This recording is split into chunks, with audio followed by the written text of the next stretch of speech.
మన ప్రభు అయిన యేసుక్రీస్తు నామములో మీ అందరికీ శుభములు తెలియజేయచ్చు ఉన్నాను. ప్రియ దైవజనమా, షారోన్ మన్నాలో భాగముగా ఈ దినం మరొక వాక్య భాగమును ధ్యానించుకుందాము. 103వ కీర్తన 8వ వచనము. యెహోవా దయాదాక్షిణ్యపూర్ణుడు, దీర్ఘశాంతుడు. ప్రియ దైవజనమా, మనము ఆరాధించే దేవుడు దీర్ఘశాంతుడై ఉన్నాడు. మరి అంతటి దీర్ఘ శాంతమును దేవుడు ఎవరి పట్ల చూపుచున్నాడు అని వాక్యపు వెలుగులో మనం చూసినట్లయితే, లూకాసు వార్త 18వ అధ్యాయము 8వ వచనం ప్రకారం, తాను ఏర్పరచుకున్న వారిని మరియు దీవారాత్రులు తన్ను గూర్చి మొరపెట్టుకొనుచున్న వారి పట్ల దేవుడు దీర్ఘశాంతము చూపుచూ ఉన్నాడని రాయబడి ఉంది. ఈ వాక్యము వింటున్న ప్రియ సహోదరుడా, సహోదరి, దేవుని ఏర్పాటులో నీవు ఉన్నావు గనుకే ఈ మాటలు దేవుడు నీకు వినిపింపజేస్తూ ఉన్నాడు. నీ పట్ల దేవుడు దీర్ఘశాంతము కనపరుస్తూ ఉన్నాడు. కాబట్టే ఇంకా నీవు దేవునికి దూరముగా జీవిస్తూ ఉన్నప్పటికీ లోబడని నీ హృదయమును ఆకర్షించడానికి దేవుడు నీతో మాట్లాడుతూ ఉన్నాడు. దీవారాత్రులు తన్ను గూర్చి మొరపెట్టుకుంటూ ఉన్న ప్రియ సహోదరి, సహోదరుడా, దేవుడు నీ పట్ల దీర్ఘశాంతము వహిస్తూ ఉన్నాడు. దేవుని దీర్ఘశాంతము ఎటువంటిది అంటే, పేతురు రాసిన 2వ పత్రిక 3వ అధ్యాయము 15వ వచనం ప్రకారం రక్షణార్థమైనది. ఆయన నశించిన దాన్ని వెదకి రక్షించడానికే ఈ లోకానికి వచ్చాడు. అవును, దేవునికి దూరముగా జీవిస్తున్న నిన్ను తన రక్షణ మార్గములోనికి నడిపించడానికి, నీ అవిధేయత పట్ల, నీ తిరుగుబాటు తనము పట్ల, లోబడని నీ ప్రవర్తన పట్ల దేవుడు దీర్ఘశాంతము వహిస్తూ నీకు మరొక దినాన్ని దేవుడు దయచేసి ఉన్నాడు. అవును, మనకంటే శ్రేష్టమైన వారు ఎంతోమంది ఈ దినాన్ని చూడలేక గతించిపోయారు. కానీ సజీవుల లెక్కలో మనము ఉన్నాము అంటే అది కేవలము దేవుని కృప. ఈ వాక్యము వింటున్న ప్రియ సహోదరుడా, సహోదరి, నీవు రక్షణ పొందిన వ్యక్తివేనా? ఒకవేళ కాకుంటే మరొక దినాన్ని చూడడానికి దేవుడు నీకు తరుణము ఇచ్చాడు అంటే అది నీ పట్ల దేవుడు కనపరుస్తున్న దీర్ఘశాంతమని గ్రహించాలి. ఇకనైనా నీవు దేవుని వైపు తిరగాలి అని ప్రభు పేరట మనవి చేస్తా ఉన్నాను.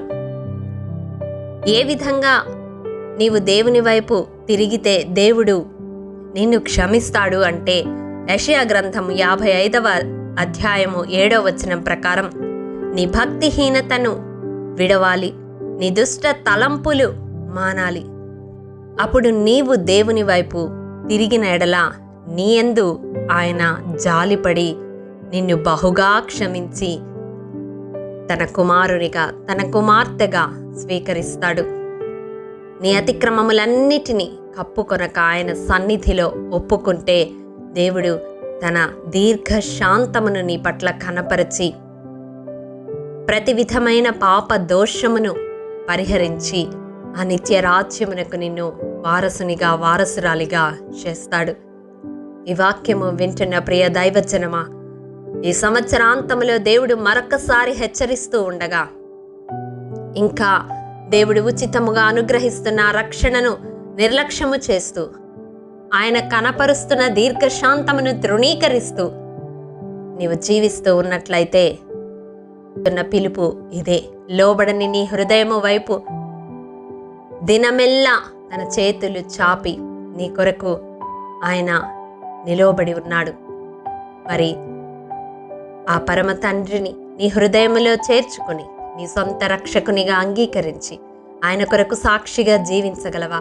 ఒక నూతన సృష్టిగా నూతన సంవత్సరంలోనికి ప్రవేశించగలవా?